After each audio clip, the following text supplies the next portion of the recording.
اچھا، ام المومنین سیدہ عائشہ رضی اللہ تعالی عنہا سے ایک روایت ہے، فوائد الفوائد شریف میں ہے، کہتے ہیں ایک دن حضور علیہ السلام کا دریائے رحمت جوش میں آ گیا، مجھے کہا عائشہ جو مانگنا ہے مانگ لو، جو مانگنا ہے مانگ لو۔ میں نے عرض کی حضور اگر اجازت ہو تو اپنے باپ سے مشورہ نہ کر لوں؟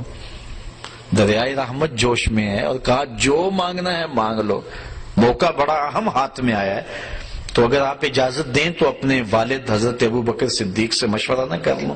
کہا جاؤ ان سے پوچھ لو۔ حاضر ہوئی دریائے رحمت جوش میں، محبوب نے فرمایا کہ عائشہ جو مانگنا ہے مانگ لو، مجھے بتایا جائے کہ میں حضور سے کیا مانگوں۔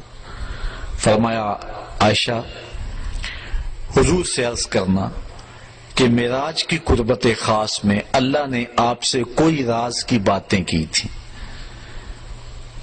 تو ان باتوں میں سے کوئی ایک بات بتا دیں۔ مانگا بھی تو علم مانگا اور کہا عائشہ سنو، میرے سے وعدہ کرو جو حضور بتائیں مجھے بھی آ کے بتانا۔ کہا ٹھیک۔ حاضر ہوئی، حضور نے فرمایا عائشہ مشورہ ہو گیا؟ جی حضور ہو گیا۔ کہا بتاؤ پھر کیا مانگتی ہو؟ کہا حضور معراج کی قربت خاص میں جب آپ گئے تھے تو اللہ نے آپ سے کوئی کلام فرمایا تھا؟ کہا جی۔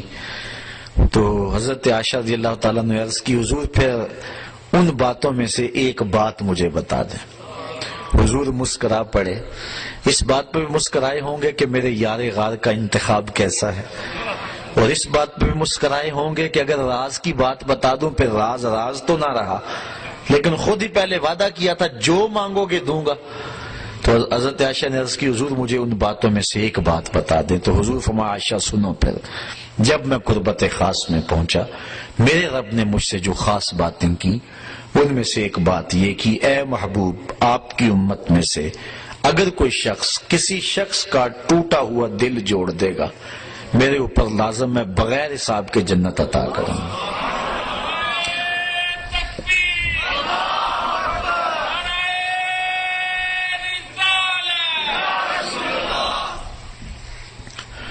اللہ تعالیٰ پر ویسے کوئی شے لازم نہیں ہے، کوئی شے اللہ پہ فرض نہیں ہے۔ یہ ہمارے قائد کی کتاب میں لکھا ہے، شرح قائد میں، شرح مقاصد میں، خیالی سب کتابوں میں لکھا ہے کہ اللہ پر کوئی شے لازم نہیں ہے، کوئی فرض نہیں اللہ پر، لیکن از خود اپنے اوپر کوئی شے لازم کر لے تو یہ اس کا کرم ہے۔ تو کہا یہ بات میں اپنے اوپر فرض کر لی ہے، لازم کر لی ہے کہ جو شخص کسی شخص کا ٹوٹا ہوا دل جوڑ دے بغیر حساب کے اسے جنت عطا کروں۔ ام المومنین بہت خوش ہوئی کہ بسا اوقات کسی شکستہ دل کی بات سن لیتے ہیں، کسی کا دکھڑا ہی بیٹھ کے سن لینا کبھی تو اس کو تسکین ہو جاتی ہے، کسی کی مدد کر دیتے ہیں، کسی کے کام آ جاتے ہیں، کسی کو مصیبت سے نکال دیتے ہیں۔ یہ تو بخشش کا بہانہ مل گیا۔ اپنے والد گرامی کے پاس حاضر ہوئی، کہا ہاں عائشہ حضور سے پوچھا؟ جی پوچھا۔ کیا بتایا حضور نے؟ تو کہا کہ حضور نے یہ بات کہی ہے۔ ام المومنین بہت خوش تھی، لیکن سیدنا صدیق اکبر نے جب سنا تو زاروں کے تار رونا شروع کر دیا۔ ابا جی یہ بات رونے والی تو نہیں، بسا اوقات دکھیوں کے ہم کام آ جاتے ہیں، پریشان حالوں کی دل کی جو ہے وہ شکستگی دور کر دیتے ہیں، یہ تو بخشش کا بہانہ ہاتھ آ گیا۔ کہا عائشہ اسے معکوس بھی پڑھو، تصویر کا دوسرا رخ بھی دیکھو۔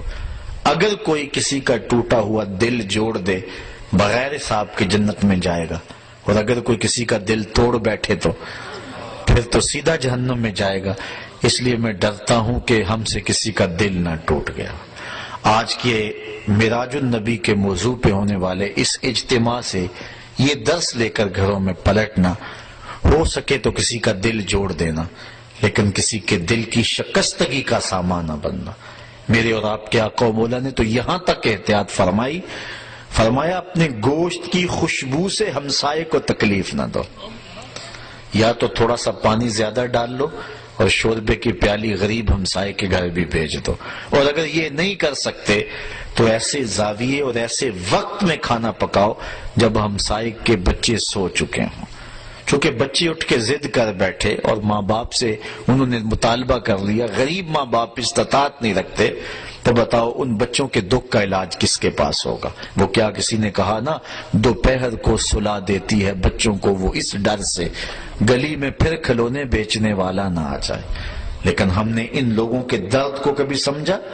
عید کے دن بھی بیوہ کا یتیم بچہ آلو چھولے بیچنے پہ مجبور ہوتا ہے، کبھی بسوں کے اوپر چھوٹے چھوٹے بچے پانی بیچتے اور کنڈکٹروں کے دھکے کھاتے ہوئے دیکھیں. یہ بچوں کے سکول جانے کا زمانہ ہے، لیکن ہمارا معاشرہ بے درد ہو چکا ہے. تو ہمارا کسی کا دل نہ توڑنا، کسی کے دل کی شکستگی کا سامان نہ بنا. جوڑ سکتے ہو تو کسی کا دل جوڑ دینا، کسی کی شکستگی کو دور کر سکتے ہو تو یہ ایک بہت بڑی نیکی ہے، اور یہ بندے کو کہاں کی کہاں پہنچا دیتی ہے. میرے اور آپ کے آقا و مولا کی مجلس لگی ہوئی تھی. ایک شخص ایک کونے سے اٹھا، عرض کی حضور میرا بچہ گم ہے اور مل نہیں رہا، دعا کریں مل جائے. قبل اس سے کہ حضور دعا کے لیے ہاتھ اٹھاتے، مجلس کے دوسرے کونے میں ایک شخص بیٹھا تھا. عرض کی حضور میں ابھی فلاں باغ کے قریب سے گزر کے آیا ہوں، میں نے بچوں کے ساتھ اس کے بیٹے کو کھیلتے ہوئے دیکھا ہے. باپ نے سنا تو دوڑ لگا دی. آقا فرمائے سے بلاؤ. بلایا گیا. بہت جلدی ہے میاں. جی حضور آپ جانتے ہیں باپ کے جذبات کیا ہوتے ہیں. بچے کی ماں الگ تڑپ رہی ہے، ممتا کی ماری ہوئی ماں کو بھی قرار دینا چاہتا ہوں، اور بچے کو دیکھ کے خود بھی آنکھوں کی تسکین کا سامان کرنا چاہتا ہوں. فرمایا ضرور جاؤ، تمہیں روکتا نہیں، لیکن ایک بات میری یاد رکھنا، جب باغ کے کنارے جاؤ بچوں کو کھیلتا ہوا دیکھو، اپنے بچے کو بھی پالو تو بچے کو بیٹا کہہ کے آواز نہ دینا، نام لے کے پکارنا. حرض کی بیٹا کہہ کے پکاروں تو حرج بھی کیا ہے، آخر میرا بیٹا ہی تو ہے.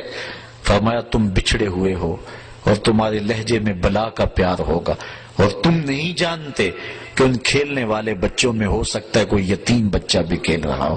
اور جب تم اپنے بچے کو بیٹا کہہ کے پکارو گے اس کا دل چھدے گا، کلیجہ زخمی ہوگا. آج میرا باپ ہوتا تو مجھے بھی بیٹا کہہ کے پکارتا. یہ اسلام کا مزاج ہے. بیوہ کے سامنے اپنی بیوی سے پیار نہ کرو، غریب کے سامنے اپنی دولت کی نمائش نہ کرو، اور لوگوں کے لیے دل شکستگی کے سامان نہ کرو، لوگوں کے دل جوڑنے کی کوشش کرو. تو کہا عائشہ میرے رب نے مجھ سے جو باتیں کی ہیں ان میں سے ایک بات یہ ہے، آپ کی امت میں سے اگر کوئی شخص کسی کا ٹوٹا ہوا دل جوڑ دے تو میں نے اپنے اوپر لازم کر لیا ہے کہ بغیر حساب کے اس کو جنت عطا فرماؤں گا. اللہ تعالی ہمیں اس معراج کی برکتیں اور حضور علیہ الصلوۃ والسلام کے سفر کا نور نصیب فرمائے.